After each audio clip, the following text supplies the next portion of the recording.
wasn't talking. I don't even know who's on. Live. So happy Thanksgiving, everyone. Happy Thanksgiving. We're just still trying to get set up, running a little behind this. No, we're actually running it early, technically. Well, yeah, technically we are on early to Thanksgiving. I don't know if it's necessarily a special, but we figured we didn't really want to change the date or not do a show today. And the idea is that everybody's at home chilling, so let's have a conversation. So that's what we're gonna do. We're just getting some requests out and letting everybody know we're on this morning, and probably get started here in a bit.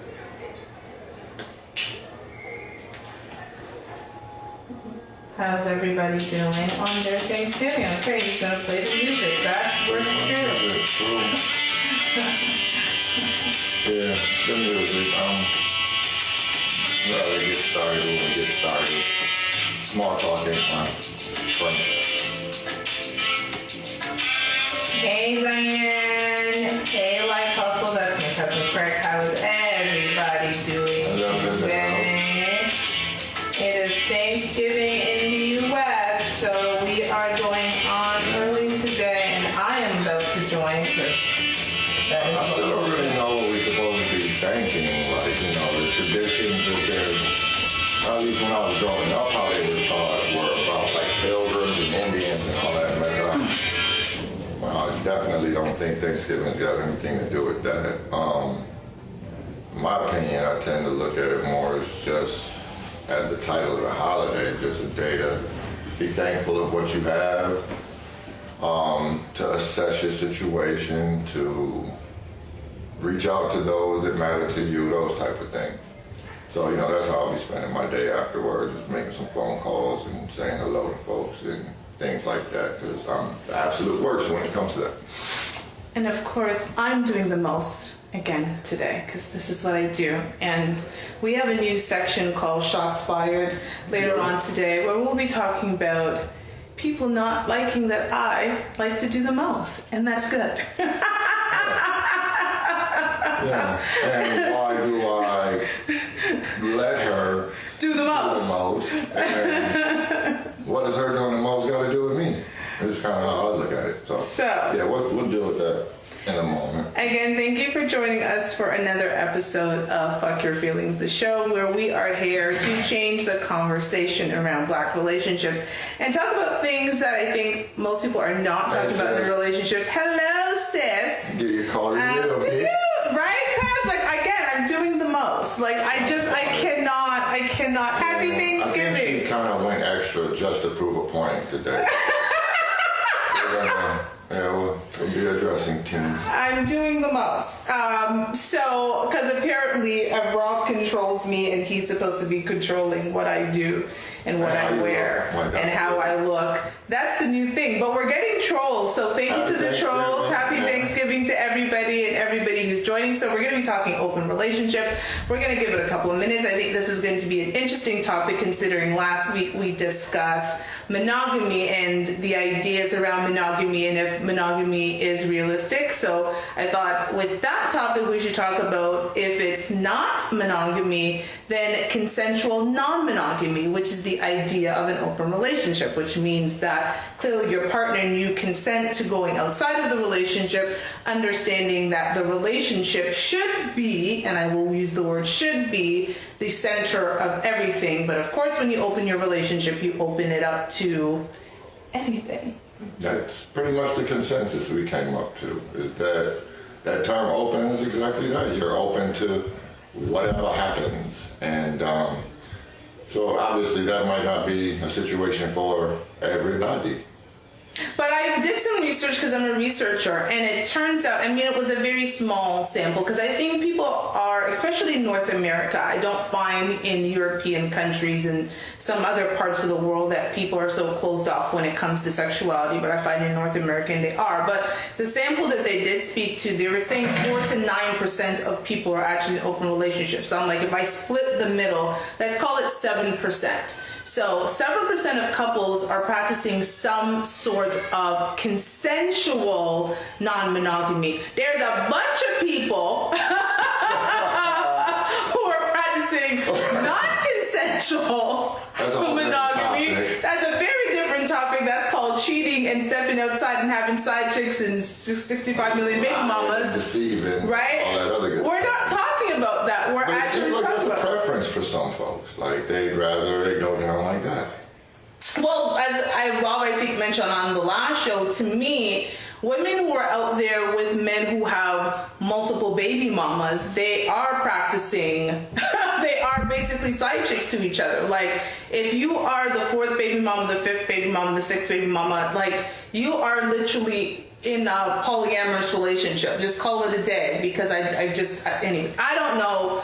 To be honest, I'm just one of those people who do not understand. I will never understand. If someone understands it, please tell me why a woman would sign up to be baby mama number ... whatever it is. Personally, it's not for me. I didn't do it. I am the mother of someone's child, and it was his first child, and it was the only child I ever had, because I think I didn't need to rinse and repeat. I'd done it once. I was a single mother. Why would I sign up for that again? It's not fun. There's nothing fun about it. So why would I think that a man who had multiple children was all of a sudden going to change for me, and I was going to be the one? But anyways, that is, so again, if you are baby mama number ... I'm not quite sure why you think that man is going to give you monogamy, considering he didn't give the other women before you who have his baby the same. But I mean, y'all can continue to listen to Summer Walker's album, but that's just me. I digress. Yeah, I think she's a little triggered by it. Yeah, and I get it. Like, it's just, and again, this is not, like, life happens. We understand that. Like, plans crumble, things happen, but at some point, yeah, like, I usually like to say I give you two.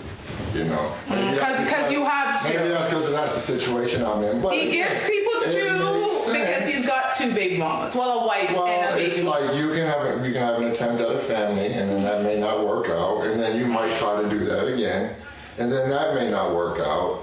And well, you would think that would work out, and if it doesn't work out, you would think you would probably modify the plan. But obviously, that's not the situation. I don't necessarily think that all people have children for all the same reasons. No. You know what I mean? Like, no. I think that's just the nature of modern living, is that, and not all parties always have a say in whether that child will be born, the conditions that child will be brought into the world under. It's just a lot. So that could be a whole other conversation right there. But well, this is what we have the show, right? The whole concept again is you're gonna change the conversation, because I think the key is having the conversation. And some of these conversations that we have, we understand that a lot of people might clutch their imaginary pearls. Like, I cannot believe that they're having this discussion, but in my thing is like, why not? Why should we not have, if our plan is to do this relationship at 42 now, I'm 42 now, and he's 45, and do this until we're, in the grave or our bodies are burned, why should we have topics that are off limit if we might be spending the next 30, 40, sometimes 50 years of our life together? I don't think that there should be a topic that should be off the table. Do you? No, I think that's something that... Yeah, I am doing the most right now. Brought us together early on, is the fact that she was very willing to talk about some interesting topics and conversations, I'm a person that I like what I call thought experiments, where you just have a scenario, a situation, or whatever, say, hey, what do you think about this? And then you just take that and you progress your thinking along, well, if this would happen, and then maybe this would happen, and then maybe this would happen, and then, or maybe that would happen. I guess that would be defined as kind of like strategizing, foreplanning. I don't know how you want to call it, but that's something that I really much enjoy doing it, and so do she. So that's really where the genesis of the conversation of open relationship came up, is us having a conversation around, what do you think about that? And because we're not the types to be like, oh, so you're saying you don't want to be with me no more? You want to be with somebody else? Like, what's going on? It never even crossed my mind about that. It was just like, how I took it honestly was like, again, we have the idea that you get 80% in a relationship that you want and need. You get 20% that's not quite your recipe, but you got to deal with it anyways. And when she came to me with the idea, in my head, I was more like, okay, here this net go trying to get her 20%. So have fun with it. Run with your little thoughts and your life. I don't understand how you still think you're the one special person that's going to manage to get 100%. But she's definitely going to at least entertain the ideas of it. So I know that. And I'm like, of course we're going to have this conversation. And I really didn't know where that was going to... Like, that's the thing. Even some of these conversations, you don't know where they're going to wind up going. You know what I mean? You head down a path and you're thinking, I think this, and then you start talking about it, you start thinking about it a bit more, and you get into a certain particular situation, you're like, hey, maybe I thought I might think of it like this, but if I was actually in that situation, I might be feeling like that. And we had a very entertaining, long conversation. It probably would be a lot better than this show today if we would have just recorded that. Stop it! The show's going to be fantastic. Stick around. We're still figuring out how we're doing all of this. And again, we're wanting to change the conversations. We don't mind getting shots fired at us, because we're not saying we know what we're doing necessarily. We're not saying that we're any type of examples or role models of it, other than for having in-depth conversations about what is going on in your relationship, what is going on in the Black community. And how about this? From the perspective of, we were having a conversation, whose responsibility is it for you to have the relationship that you want? And when we were having that conversation, it was funny because we both seemed to feel like a lot of people out there in Instagram land and stuff think it's the other person's responsibility to give you the relationship that you want. Neither one of us subscribes to that type of thinking. We both believe that it is your responsibility to make your relationship what you want it to be. Accurate.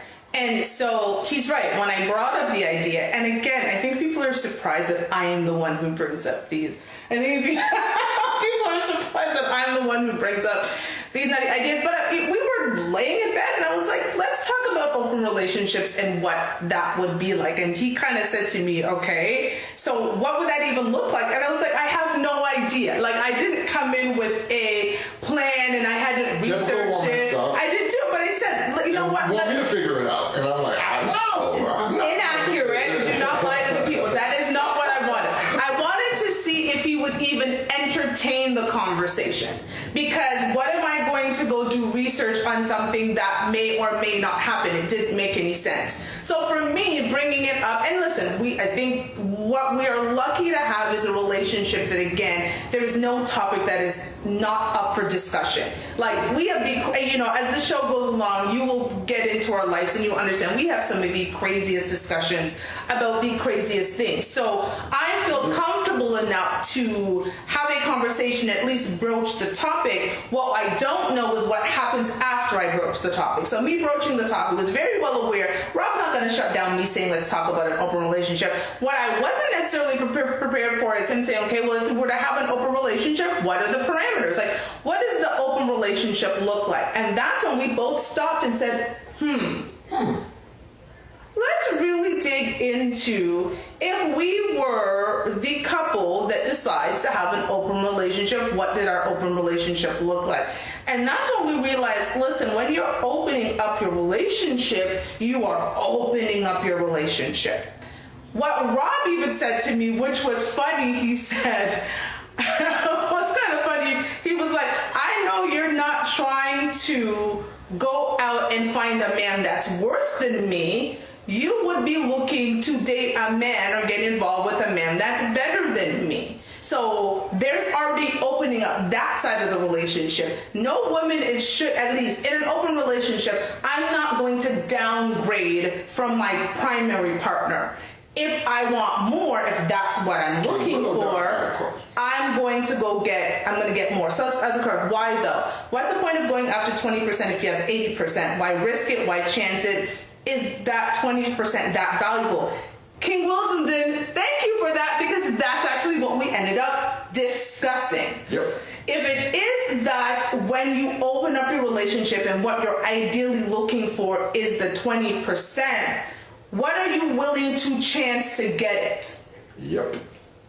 And I think that's where we came up to this kind of, and I know we're going to jump back and forth, forwards and backwards in this conversation, but that's when we kind of came to the idea, at least between us, that open relationships seem like something when you're in a relationship and you're not quite sure where things are going to go. You're not quite sure how fully you want to commit to that relationship. So then you may open it up to explore some possibilities, because invariably when you do that, you are changing the scope of the relationship. Like one of the things that I stated is, no matter how, there's no way for things to be constant. So I have permission to date other women. She has permission to date other men and other women. I'm bisexual. Invariably, one person is going to be more active in the dating scene. You know what I'm saying? Even if it is, okay, you go out on Friday and Saturdays,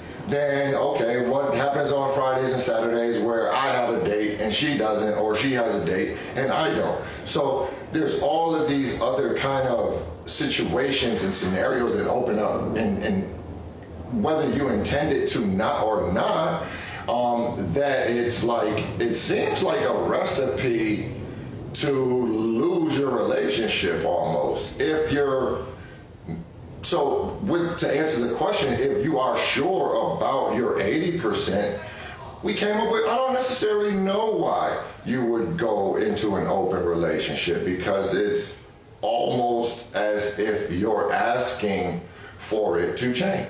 So then we started thinking about what would be boundaries and rules around a potential open relationship. So one of the things I said is, if you open your relationship, if in our scenario, if we were to be specific, if we were to open up our relationship, all we talk about is us. We hope people have this conversation, but we talk about our scenario. I said, if we open up this relationship, would it make sense for us to only date other people who are also in relationships? So again, that person had something to lose.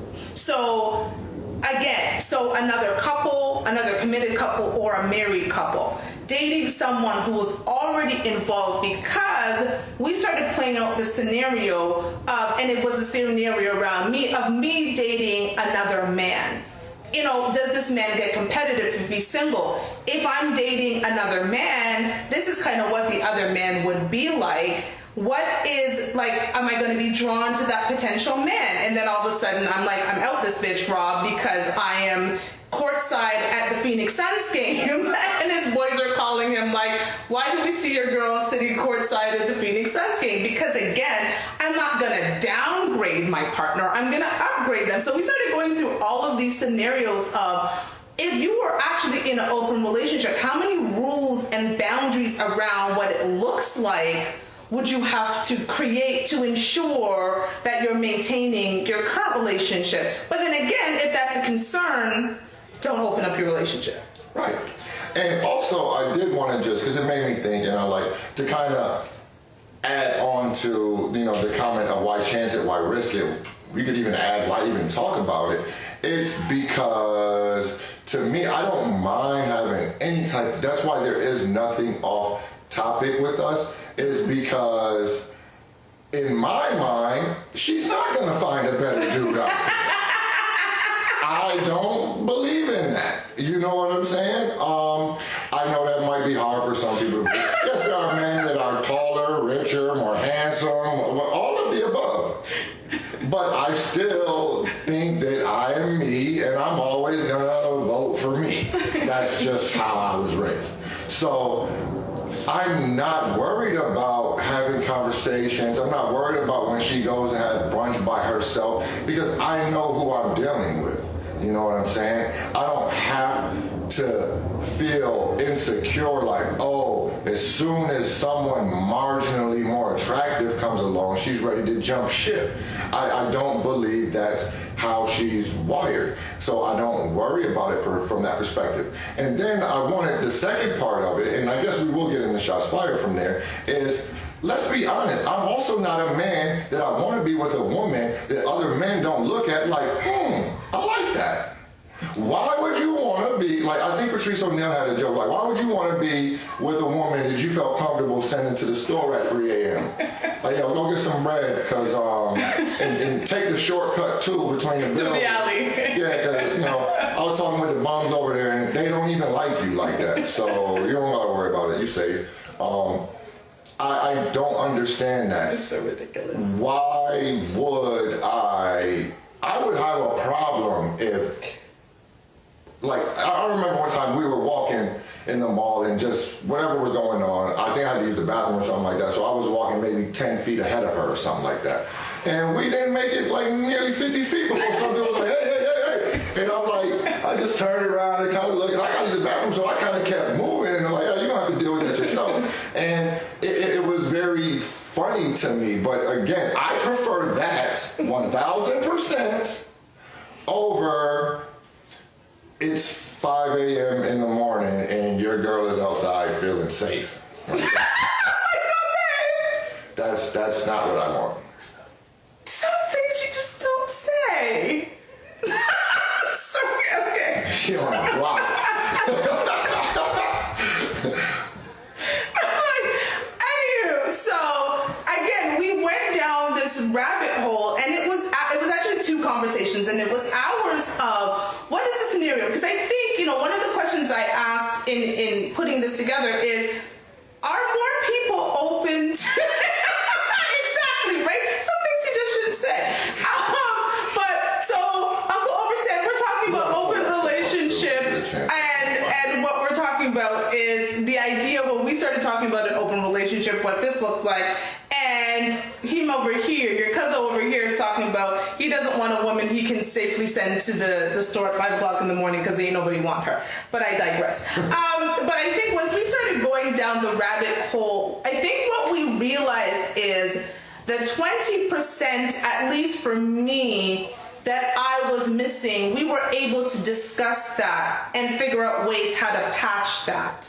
Because and I think that was...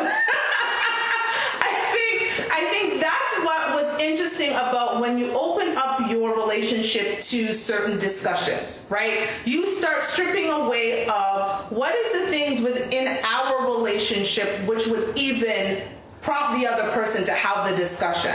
And so we had a very interesting discussion after that discussion about, hey, when we start stripping away this, what is actually the quote-unquote 20% that I'm looking for? It isn't anything that you can't give me, so how do we deal with that? Because you're always for men. An open relationship for women is a hallways for...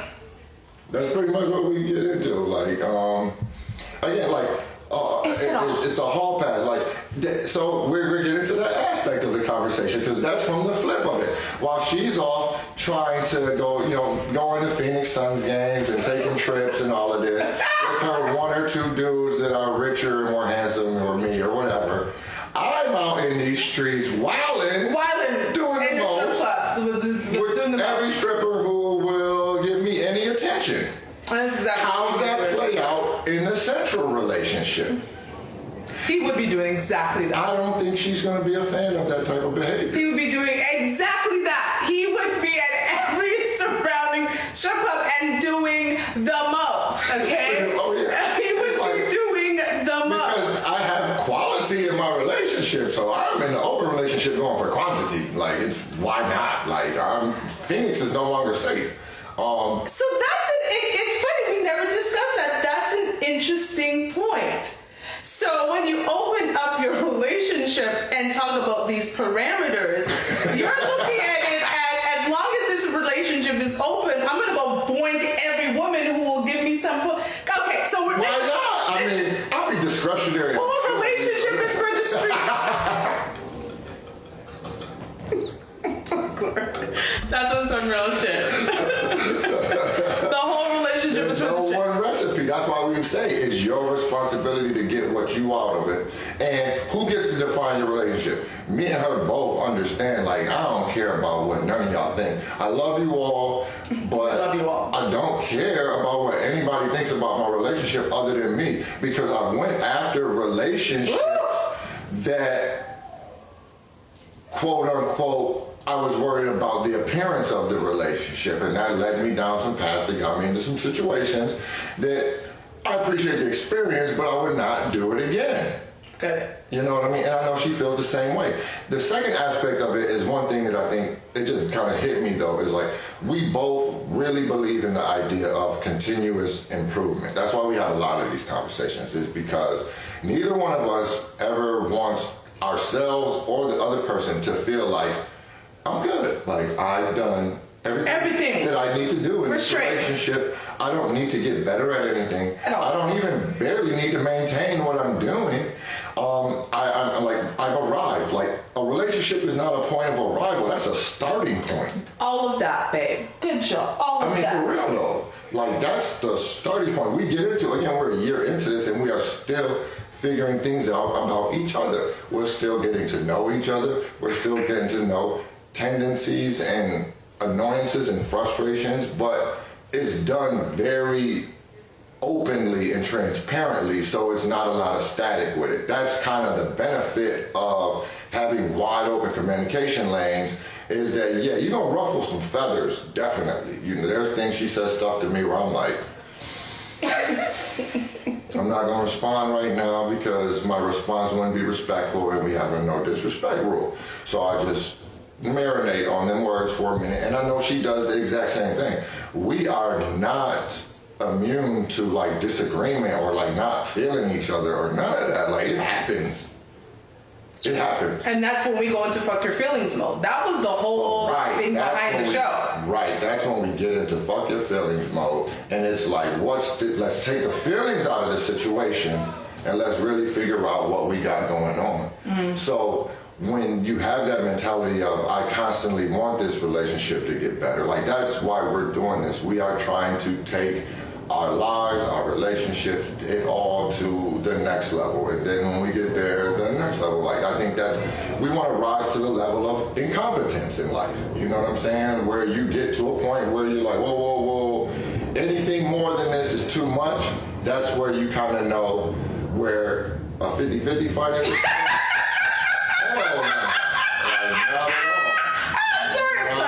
That was a good question. It's a good question, sir. I understand, but King, Willow, Darn, do we have a 50-50 financial setup? Absolutely not. We do not. We have a 100% this way relationship, and she is immune to worry about that stuff. Like, and that's where we had a conversation around that. To me, that's romantic. That's romantic. When I've got and let's not pretend and sit here like we're affluent. We're very far from it.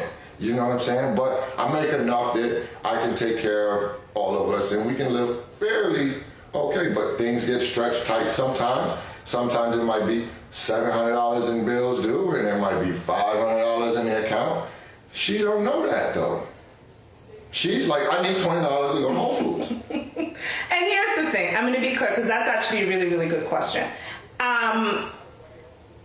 We have made the decision that it would be like this for now, but understanding all of the things that I do behind the scene. This is the second show that I have. I have another show called Not Beautiful Girl Talk, which is also a radio show in Toronto. We syndicate through iHeartRadio. I put that all together. I have 7 books on the market. I'm writing in 8. There's a lot of things. I have a girlfriend who we strategize on a business. She's open. I do a lot of things behind the scene. I used to be in the corporate world. I've been working since I was 17. I'm 42 now. In my last job, I was the director, regional manager of a school. I was making all of these buku dollars.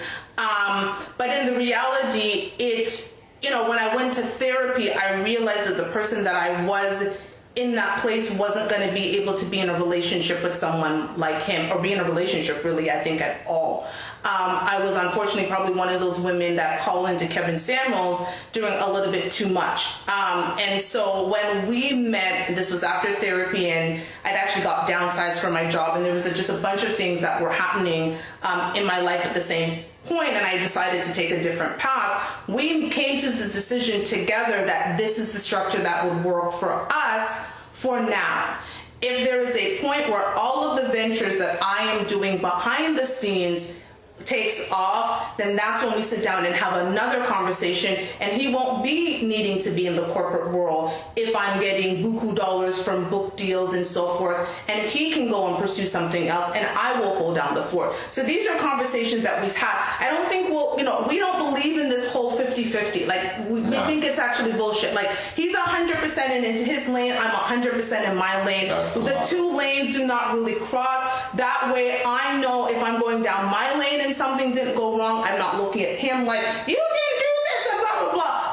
I can course correct. He can do the same. He can course correct. That works for us. So some people, I'm not comfortable with no man that I just gave head to looking at me later talking about, babe, did you put your 50% of mortgage in the bank? What the fuck? I was doing the most. Like, spit's coming out my mouth, I was gagging, and you want to know the fuck is my 50, like my half of the rent? No, we're not doing that. Like, I don't know shit. Necessarily the best justification for it. I'm just not doing that. It's just not my thing. With that said, I'm making percent. I like, and for me, I was in a place where I thought as a younger man, like, relationships were partnership 50-50. Like, she should have her thing, I should have my thing, and then we bring it together. And going through life and being in that experience and taking the bumps and bruises of that, what I came out of that understanding is, I'm not the type of dude that I fit in well into a woman's life. She's got to fit into mine. So if that's the case, then I need to make it to where the only thing I'm asking her to do is fit into my life. And it's a lot of work. It is. I do not make it easy for her. Like, because, like, with the setup, there's certain things that it's almost like I'm like a 1500s Chinese man or something like that. I refuse to do that. That's not my job. I'll take out the trash. Like, my domestic duties are fairly limited around She takes out the trash. She complains about, like, she would like me to pitch in a bit more, but I'm like, hey. No, I actually don't. I don't ask you to pitch in. I actually don't want you to pitch in. I just want you not to drop your drawers on the ground when I literally put the hamper right where you can actually drop your drawers. That's the only thing. I don't expect him to cook. I don't expect him to clean. I don't expect him to worry about all of the little things that happen in the house and the decoration and how, like, and again, he doesn't expect me to, and that works for us. We understand our lane. What I'm supposed to be doing.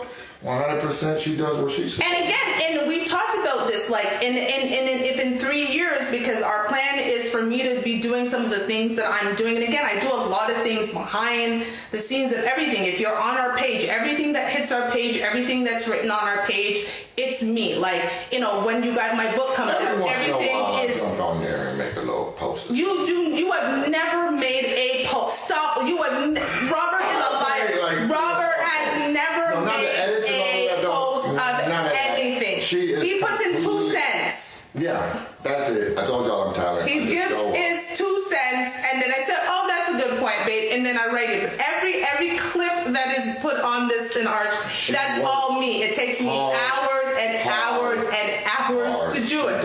So there's a lot of stuff that happens behind the scenes to even make this show and these moments. And again, we have 2 shows. He's on my other show as well. I've got a radio show. I've got to make sure that's good. Like I said, I have 7 books I've self-published. I published 7 books in 364 days. 363 days, and I have another book that's coming out in March 22, also called Fuck Your Feelings. So, there's a lot of things that I'm doing, like we want to do investments and we want to do all that stuff. So I do all that stuff behind the scenes because it allows him to worry about his things. And not only that, it's also by design. Look, I'm also helping raise his children. Yes, and I think, and let's call it 100. I don't see the value in both of us going out there to go work for the man. I don't see the benefit of it anymore. Oh, he doesn't. Once upon a time, I did to income. No. But see, the thing is, she has an income, she just ain't making no money yet. That's how I look at it. Like, she works just as much as I do, if not more, in her lane as I do in mine. I punch a clock in the corporate world. She works for Stevenson Industries. She works for us. Everything that we do on these platforms, this content, this media stuff, we own that stuff. You understand what I'm saying? So the business side of me sees the value of this. I don't care if we make money. We might not actually earn revenue from some of these ventures for 2 or 3 years. You name me a business, they open the doors, like, and they start money's raining down. Outside of like food places, you don't really see that, and you rarely see it in food places. You know what I'm saying? So I'm gonna hold down the fort, because guess what, guys? You gotta do that anyways. Like I said, she's got to fit into my life, but with whether she's here or not, I still need a place for me and my children. I still need a place to keep my clothes. I still need a place to prepare meals. I still need a home for myself. I am a grown man. So I don't believe that as a grown man that there's any benefit to me looking at anyone else on what am I going to do. I should be doing me. Always, there should always be a plan to what I'm doing, and that's why we were able to, when she came along, she felt my energy, she felt where I was going. I was attracted to her ambitiousness, her entrepreneurialness. I could respect the place that she was, because I took a year off from corporate because of some of the same things that she was feeling in the first place of like, is this always, being a black American in corporate America, you don't always get to feel like that's the best place for you, no matter what your earnings are. For real, you will feel undervalued. It's just the nature of the beast. So I took over a year off from that because I was feeling like where the company I was at, I just felt like I learned everything that I could learn from them, and I went as far as I could go with them, and it was time for me to take a fresh start. And I didn't know what any of that was going to be. And so, deuces, you know what I'm saying? And I'm thankful that I did that, because fast forward 16, 17, 18 months later, and me and her are sitting on this couch doing what we're doing right now. And there's nothing else that I would rather be doing. Like, I completely believe in us as a couple. I believe in myself as an individual, and I believe in her as an individual. She said something to me the other day. She was like in 3 or 4 years, we ain't got no real money. I might break up with you because there's no reason that me and you should not get money together. And I was like, I laughed, and I agreed with that. I was like, that is actually accurate. Because let's be straight up, people. In life, there's no way to stay the same. The only way to stay stagnant in life is to not make decisions, not make choices. Because if you make a choice, shit gonna get better or it's gonna get worse, but it's definitely gonna change. It's when you keep not making choices, that's when it just seems like nothing is going anywhere, nothing is breaking. Make some choices, get off the fence. And it's so funny you're saying that, because when I was in the shower getting ready for the show, and that was really good, babe. Thank you for saying all of that. When I was in the shower, I was thinking, like a year ago this time, I was back in Toronto. For those of you who don't know, I'm Jamaican. This is the first time I've said it, but I grew up in Toronto, and up until being with this man, I was comfortably in a space in Toronto. I have a now 20-year-old daughter. I left everything behind. I packed up a life I had built for 30-something years and 10 years in the place that I was living at. I gave away probably 2/3 of the clothes that I had on my back. I literally came here with 3 suitcases, gave away furniture. I just was like, if I'm going to do this, I'm going to do this. And on top of that, I also left my daughter behind, which was very, very difficult for me, because I have been her lifeline since she was born. And, I had a child, 19 at the time, who said, it's now your time to live. And if you're going to do this, you need to do this and you needed to commit. And I think that was important for the both of us. It was like, if I'm going to commit, I need to commit. We can't wishy-washy. And this was also part of our strategy in terms of, I will do the corporate thing, babe, and you do all of the other stuff, because it's all of the other stuff that's going to get us to the next level. And, you know, this show, I had thought about this show like 2 weeks into us meeting. I was like, wow, if this is a thing, we could really create something out of this. Because just our conversations alone, I was thinking about like literally putting out a couples book of just the conversations that we were having, you know, 1 day, 2 days, you know, 3 weeks into our relationship, that would make people go, wow. But we had already created and established that, you know, we weren't trying to be just working, going through the motions. I had done that. Again, I had probably I was at a director status. I was making really good money, but with, you know, with all of that stress and 60-hour weeks and so forth, that is not, after I got downsized, and I got downsized, you can read it in my book, No Handouts for Black Girls, I got downsized for not a great reason. It was a made-up reason, and it's because I reported a racial discrimination thing at work against the CEO's daughter, and I reported directly to the CEO. So 15 days after reporting that, automatically my position was eliminated. I didn't get fired, but my position was eliminated.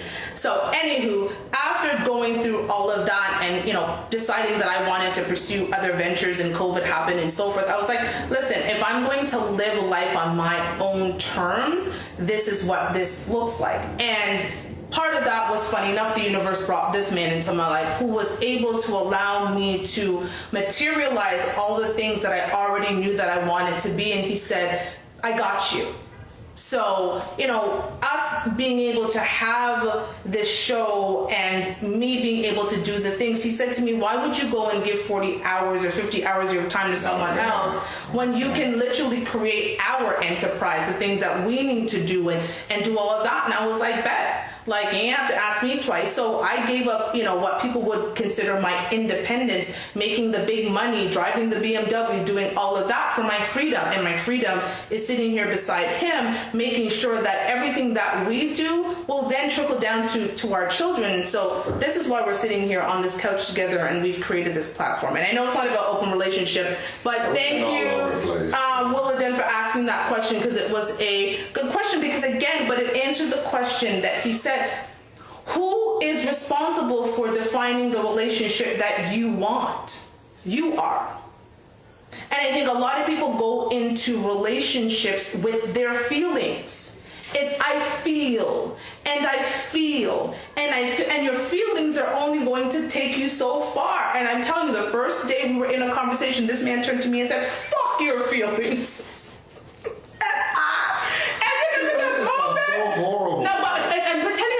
Voice, and I don't. I took a moment and I swallowed it and I said, bet. That there was no argument, there was no nothing, because I understood in that moment I was pure feelings. And I like to think of myself as a logical person, but beside him, I'm all feelings. Like when I'm sitting beside him, when he's so logical and very little emotion, I was like, I am emotional puddle. And when he said that day, it changed our relationship. We had to, both of us, take a moment where it was, are we operating on feelings right now? Are we operating on the facts of the situation that's presented to us right now? Because if we're operating on feelings, we need to take a break. We need to take a moment. Because the feelings thing is not going to actually help us get together. Because, like I like to say in our promo, fuck hashtag couple goals, we're just here trying to stay together. And staying together is a job. And if you add feelings and, you know, I think there's a lot of what people will not do in relationships. And we're very different in terms of what will we do to ensure the survival of the relationship. Because it's funny, because, you know, we'll have another topic about this, but, and Tinder is an interesting place, because you go to Tinder and you've got these women who think they have more to offer than they do. Okay. Wow. Talking about what, you know, don't swipe on me if this, and this, but they don't actually qualify for the type of man. Like, you just got too much things that you will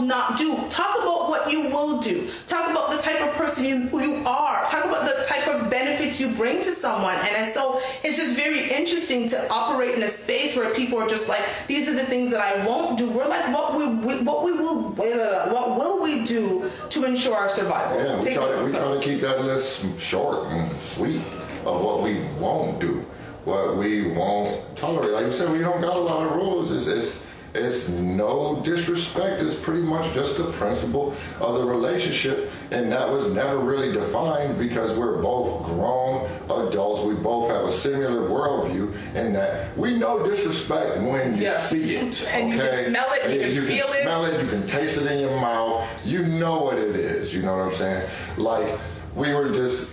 I guess we're. Okay, hold on. We got a question real quick. So that 20% you may feel you're missing, does it involve feelings whatsoever? Hold on. It's hard with all these strong-faced ass women out here. I need a moment. You look like her dad, huh? Like, yeah, man. Like, yo, that's not always a compliment, ladies. When a dude say you look like your dad, it's like you have traits of your dad, and then there's no, you like really look like your dad. Like, your face look like his. To answer the first question. Yeah. But I'm overstand said that. I just added. Yes. So here was my 20%. Rob is not the most romantic. Actually, let me be clear. Rob is the least romantic man I've ever been with in my entire. No, it's very true, right? However, I've learned it's not about what you want, it's what you need. Rob isn't always what I want, but Rob is what I need. But every once in a while, because I am a bit of a brat, I'm an only child from my mom, and my dad completely spoiled me. I'm like daddy's little princess, and I literally had a shirt that says brat. My 20-year-old says I'm a brat. Every once in a while, I like to indulge my wants. Rob isn't very good at indulging my wants, right? And so I wasn't fucking my feelings at all, right? And this is when the open relationship conversation got real, because we started to break down, here are the things that I want. And I said something to him, and I think it hit him, because your boy said it to me yesterday, because I think you said it to him. Rob and I have very different love languages. Rob thinks that he said he wants to give me things. He wants to give me things. Like if Rob had $1 million dropped, I would never have to ask for anything. Rob would shower me with gifts. He wants to give me the world. What I said to Robert the other day, I don't need the world. You are my world. I don't need to worry about that because you are my world. So the things that we do together, it could be taking, going to the dollar store and buying watermelon candy and some cookies and some, water and taking me for a picnic. That shit will cost you $12. That means a hell of a lot more to me than a Birkin bag ever would. And when I said that, he kind of stepped back. I looked at you kind of stepped back and went, wow. I accept it. I told you, I accept when my feedback is sensible and legitimate, it makes sense. That makes sense to me. And then I remember like last night when or it was the night before one, and Danny had went away to her cousins for the night, so it was just us. So we were really just kind of vibing. And I remember kind of the progression of my thoughts and where we got to the fact that, and maybe some of y'all might out there, or maybe some women might feel similarly, is that like, she knows, okay, and let's be honest, I'm not a good multitasker. Like, so 3 weeks out of a month, I work from home, okay? So that's 8 to 10 hours of my work day, I'm home. And in there, I take my breaks, we eat lunch together, I come out and peek on shows, we have conversations all throughout the day. She'll come and sit in there while I'm working and we'll talk and stuff like that.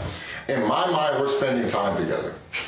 That time doesn't qualify to her. You know what I'm saying? So let's say that's like 8 to 10 hours right there that I think we're spending together, then we're not, okay? So then there's after work, and I might be out here watching TV or playing PlayStation or doing whatever I'm doing there. If I'm not ripping and running, because we know ripping and running, I'm not spending time. So I'm smart enough to know that time qualifies in the streets. Me being in the streets, right? So that may be a couple of hours, maybe an hour and a half, 2 hours or so after work or whatever. I feel like we're spending time. We're not. Okay, so now we're at like 10 hours that I'm thinking, oh, we spending time together. What do you mean we ain't spending time together? She's not. We were out the other night, and I figured, look, for her to feel like we're spending time, the only activity I'm allowed to do is smoke. That's the only thing that she'll accept as I'm not doing something else. And only when she has my undivided attention does she feel like we're spending time together. And I was like, but because of how we kind of did this weird math of that, it let me realize that, wow, so I think that of the 20 hours that we might actually be in the presence of each other, I qualify that as we're spending time together. She might only take 2 hours of that 20 hours as we were actually spending time. So when I'm getting some of this beef about we're not spending time, I'm like, fuck your feelings. What are you talking about? But then we had to get into the breakdown. What is quantify what spending time together is. So this is like that's a great example of just the type of so fuck some of the feelings, not all of them. No, and I completely agree with you. I'm very big on, and I've had conversations with him when I said, right now this is about to be all feelings, and I recognize that, but I need to be able to tell you about the feelings to get to the situation at hand, right? Because I'm still a woman at the end of the day, and I still have feelings. Shush up. And I still have these feelings, but I also recognize, here's the thing that I think the important part of this conversation about fuck your feelings. We do not make permanent decisions based on temporary feelings. That was one of the rules that we have in this relationship. Right. We will not make permanent decisions on temporary feelings. And a lot of decisions that people are making are based on their temporary feelings, and you can't pull that back. And so we have moments where it's like, I know this is a temporary feeling, so let's separate and let's come back when we can actually discuss this. The open relationship conversation actually exposed for us that shit would never work for us. Like, oh, we realized this open relationship thing, because there would be too many parameters and boundaries and all of these things that we would set in place, because again, we are each other's constant. Like, this is going to be the constant, and why open up ourselves to potentially fracturing something that we've already established that's really good. That makes sense? Yeah, and then the second, what I would add to that even, babe, is like, yo, fuck your feelings don't mean that you don't have them. That part. You still have all of your feelings, you know what I'm saying? But you don't get to put them at the forefront of the decision making of your situation.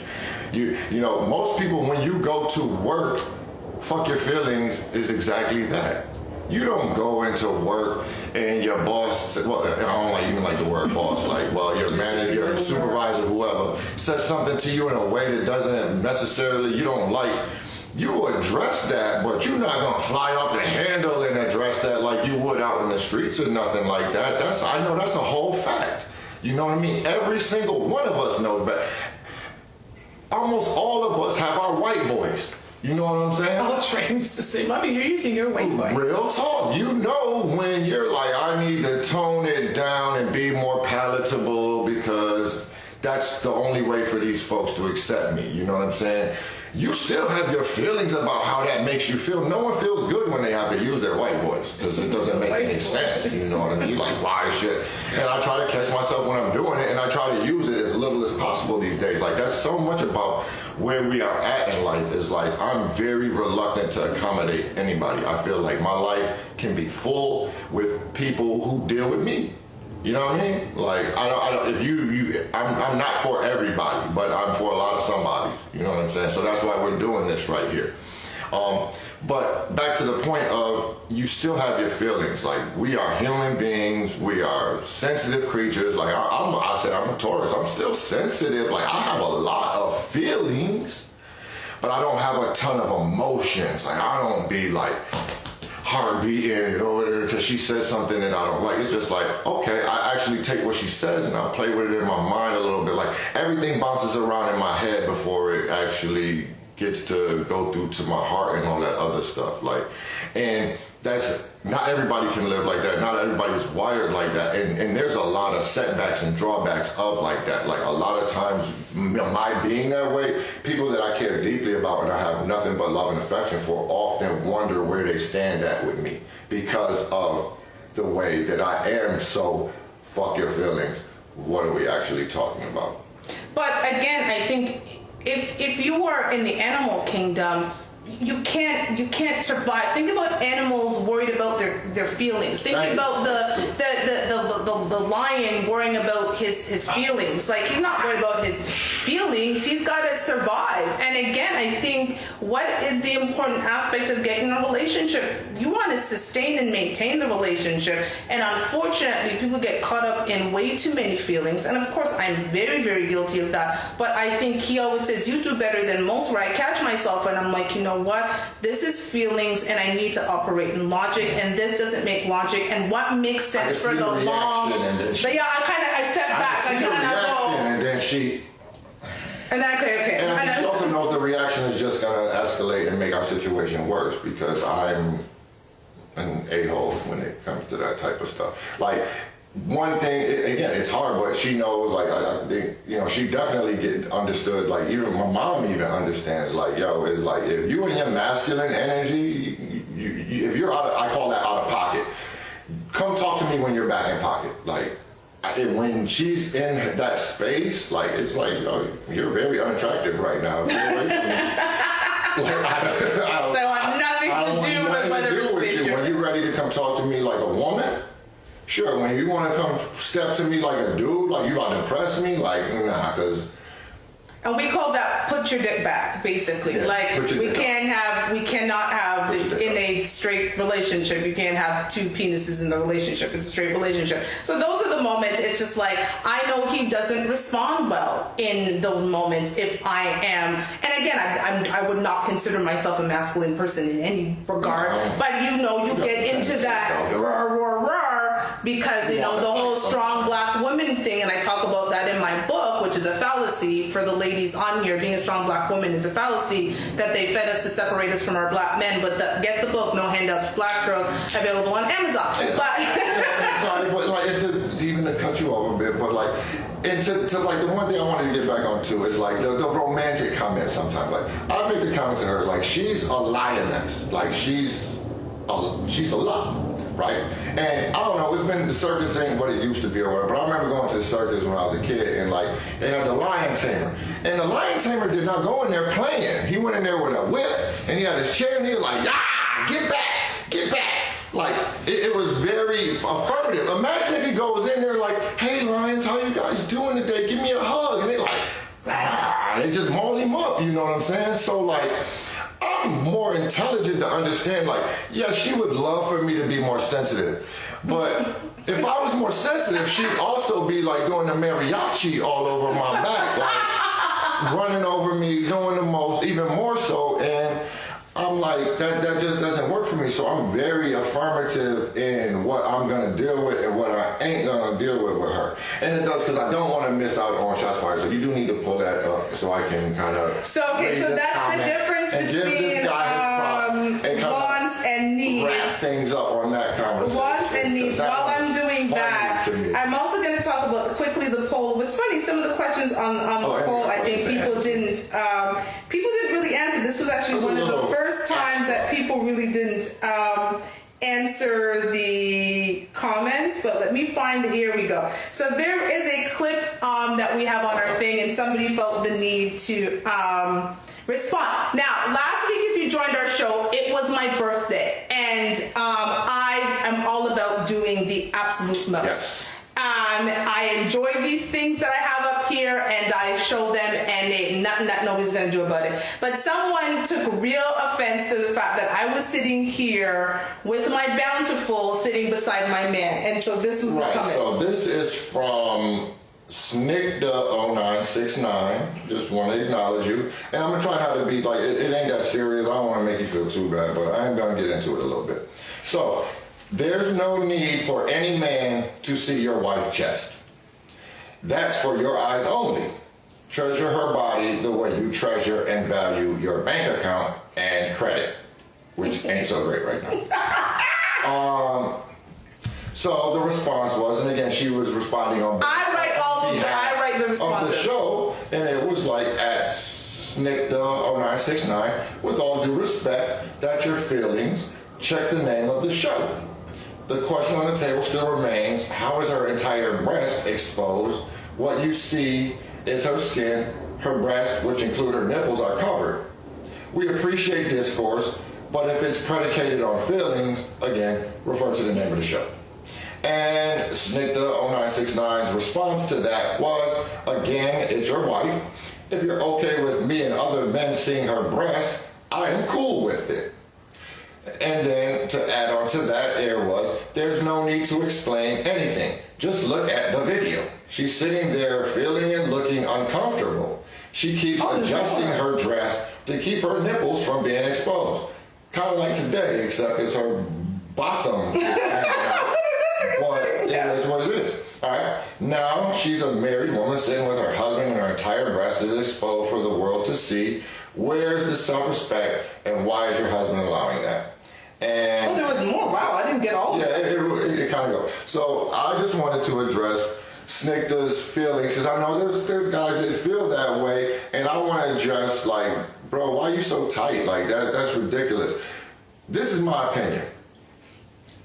However she was when you got her, you gotta be okay with that, bro.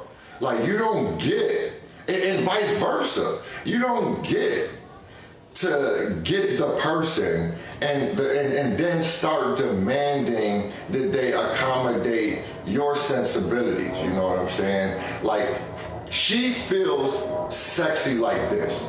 She feels attractive like this. She feels empowered by this.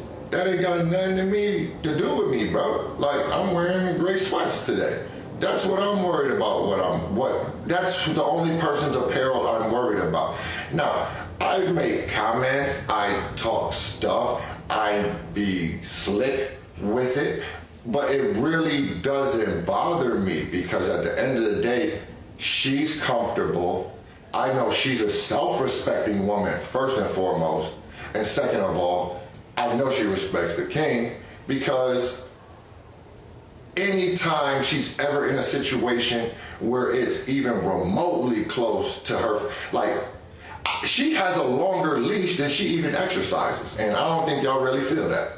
And I do, and I appreciate that because I think I don't understand why people feel like they need to if you have to put so many rules around your relationship, then maybe it isn't the relationship that you should be in, right? And I think I've always said to him, I will never allow anyone, even if I feel someone's disrespecting him, I don't go for that. And this is why I say what people don't realize, when I get a DM, we get a DM. Every DM, just for anybody who didn't know that. Hey, Twinsit, anybody who sends me a DM, understand that Rob sees that. Any DM Rob gets, I see that. I actually manage Rob's Instagram account. And a lot of people don't realize that. I'm the one who posts on Rob's Instagram account. And I think there are people who can't seem to even understand that. I have the password to his phone, he has the password to my phone. That's just how we operate. If you have too many rules and boundaries, maybe that is not the relationship. So the moment Rob feels that he needs to control how I present myself to the world, that is going to be an issue, and vice versa. Yes, we do talk, like I'm all about Rob dressing a certain way, presenting all that stuff, but we will never control each other. That was about to be the funny part to me. And this person really thought that Rob should control me. I was just about to say, like to Snikta, like on some real. The funny thing in this relationship is, her and Joanne give me more static about how I dress and my appearance than I would ever give her. And Joanne's our creative director. We have the creative director, and they get on me constantly about needing to update my look and be more metro. And I'm adjusting. I get it. I agree with it. It's all good. But that's just really funny to me is, again, in this relationship, I'm the one that gets talked to about how I dress. Isn't that kind But the trolls have a problem with how I dress because my boobies out. As if you can, like, seriously, like, even if I put something you weren't seeing, it is what it is. Let's go viral. Anyways, we're going to end it up with our questions. We have a couple of questions. I'm not even going to do the poll because it was not important. Okay, I'm just going to read it. He can't read my writing. It's actually quite small. If your friend's family didn't approve of me and our relationship, would you still be with me? I'm already living in that space right now. Don't make it seem that bad. It is what it is. My son Grant is not here because someone doesn't approve of my relationship, and that's a whole other conversation for another day. But I'm actually having to deal with a custody situation with my own son. With his grandmother. Because she thinks I'm a sexual deviant because I'm bisexual. So we'll put it out there. I'm a bisexual woman, and she's very Christian, and she thinks that I'm going to expose the children, even though we have one of the children that I'm raising quite well. But we digress. So I'm definitely in that space. Yes. If you could meet one person from any era and time, who would it be and why? I would meet my great-grandmother. Because I would be curious to know if her relationship with the white man who's produced my biracial grandfather and quarter whatever mixed father, and now me being 1/8 white, was consensual, or was she raped by the white man? So that's an interesting topic. I would meet my great. Here's a fuck your feelings moment. Find out. In the times of slavery, where Black women were property, was there such a thing as consensual sex? And I think about it, because again, it was Jamaica, and Jamaica was a little bit different, and there, again, if you don't understand the history of Jamaica, the rebellious slaves ended up being in Jamaica, blah, blah, blah, blah, blah. So it's an interesting question, and I actually always wanted to, once I found out the situation, I was like, was that consensual? I think if the master wanted to have sex with Ada Mae, she didn't have a whole lot of choice in the situation. That's just my opinion. Oh, will you read this? Yes, I would read this. If we could be like one celebrity couple, who would you pick? Not Will and Jada, because they. No, Will is doing the most right now. Right now, man, like too much info. Celebrity couple, Gucci and Keisha, man. I really mess with them. Like Interesting. That makes sense. I'm kind of ratchet. But that makes sense. And Keisha Cure is Jamaican, and she holds it down. She handles his business. She's the #1 president of Team Gucci, the fan club, and all of that. And I think they got a good blueprint for their relationship. I look at them and I'm like, I like that. Good, then I do all that for you as the Jamaican woman by your side. 3 times now, twinsing 3 times. Do you think exes can be friends? I think exes can be friends with boundaries around your current relationship. I think that's important. I'm still friends with some of my exes. Do we hang out now? No, but do we talk every once in a while? Yes, and I think as long as they respect the boundaries, I think every relationships need boundaries, then we're cool. So absolutely, exes can be friends. One more each, and I know I have you pull it, but I will read it. And happy Thanksgiving again, everybody. Thank you. I'm talking to some of y'all in a little bit, anyway. Let me read it. So Rob's last question. How do you think your family and upbringing influenced the way you see love? Ooh, that's a good one. Damn. I'll put this one back here. Man, I should lean back like I'm on the therapy chair on that one. It's no fact, like, my parents was young when they had me, so I don't think love was really the topic. And I had a lot of shit going on in my life coming up. So again, and love was not really at the forefront of any of those issues. So from that perspective, I always looked at love from a kind of practical perspective. I've never been big on like that kind of like romantic, that heart fluttery type of love, because I understand that is a feeling, and feelings change and fade. So I always looked at love as more of like a duty, a responsibility, and obligation, because when people, and it's not a negative thing, but when you love someone, you don't have the same recourses to be like, that's not a part of me I'm gonna share with you as you do to the general public. You know what I'm saying? There's people in your circle that when they have struggles, when they have issues, when they have problems with you, it's gonna impact you more deeply, more closely than just the general public. So I've always looked at love is not like it's like an action word. It's something you gotta do. It's something that you move in. It's not something that you just feel in your heart or your head or nothing like that. Hence the name of the show, Fuck Your Feelings. And this is the last question I have. Oh God, this one's long.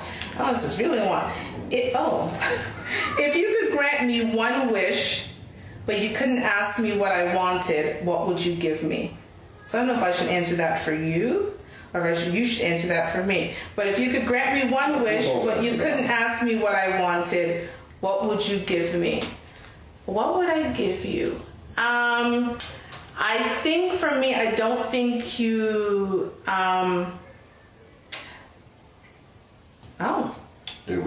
Are we done? Are we still on, everybody? I'm not quite sure if we're still on. I think, can you let us know if we're still there or are we done?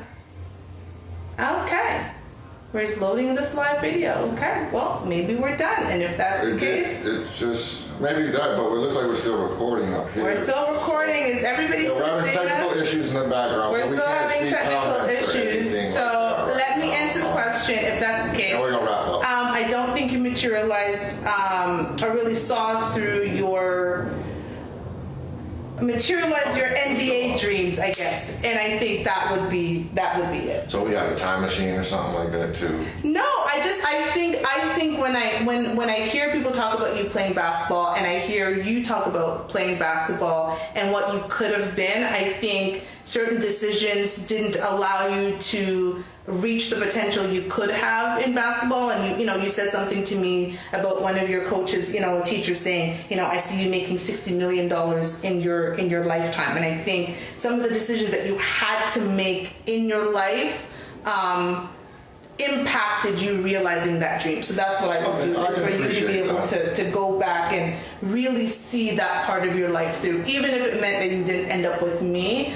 I love you enough to say I'd love for you to have gone back and kind of change a little bit of that. So that would be my wish. That's awesome. I appreciate that answer. I appreciate it. Thanks, babe. If I could give her, wish, materialize anything, it would be kind of exactly in this lane. I would materialize a little multimedia production company out in Scottsdale somewhere with a nice little Scottsdale address and some letterhead and her business cards, and I would really put her in the place where this is her career full time. This is how she generates her revenue. This is what she wants to do, and I'm all on board for it. I'm absolutely supportive of it. I see the stardom inside of her, and I just want to help her along that path. I think it's a bold decision, especially today where so many of y'all don't like to read like that, to say I want to be an authoress and I want to continue to enhance my ability to craft written words into impactful stories, and just the entire, and again, and everything we do is from the lens and the focus of for us, not them type of, always us, never them. However you want to look at it, we both intrinsically just believe in that, because this life that we've led has given us enough to be I understand the power. If all black people really could adopt that mindset and really move in that energy of that, our communities would transform literally overnight. So we're just trying to be the change we want to see, basically. Oh, I love that answer. So again, thank you for joining Fuck Your Feelings, the show where our goal is to change the conversation around Black relationship. Happy Thanksgiving to all of the American family and friends that join us, and to my Canadian people, what up, go back to work. Love you all. We'll see you next week. If you want to go live with us, please DM us. Yes. Please let us know. We would love for people to join us. If you disagree with what we're saying, if you want us to talk about a particular episode, we would love for people to come on live with us. So please let us know. Thank you. Happy Turkey Day. Be out. I'm doing the most as usual. This is from Fashion Nova. Bye. Whole body out.